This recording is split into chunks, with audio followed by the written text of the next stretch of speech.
If you have broken or worn plastic on your J-hooks, this video will show you how to replace them. On mine, after repeated impacts with the bar and just over time, it chipped off like that. I just used a sheet of 3/8 inch UHMW plastic. I got it on eBay pretty cheap, and I have enough for 2 or 3 sets of these J-hooks, both top and bottom, if I wanted to. What I'm doing here is taking the old pads off. I did that so I could mark it up exactly on the sheet of plastic that I have. And I did that with a sharp awl.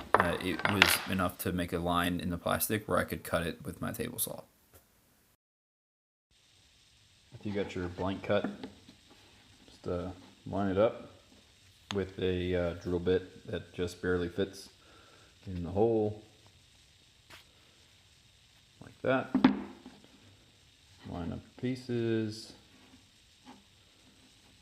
and mark the center of those holes.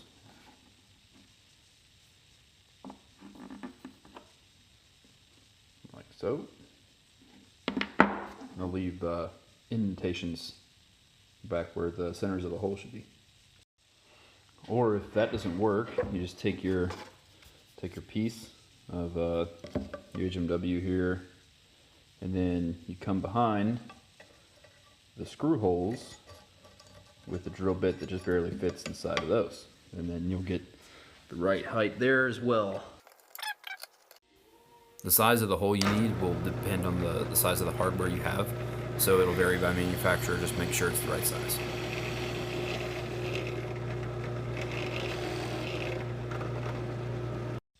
After you drill those holes, find a bigger drill bit that will match the recess in there and can fit in that hole.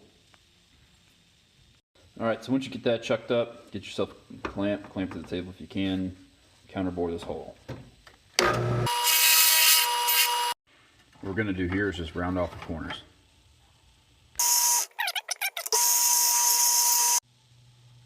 Then after you're done, you take your piece you just made, line it up, put it back in.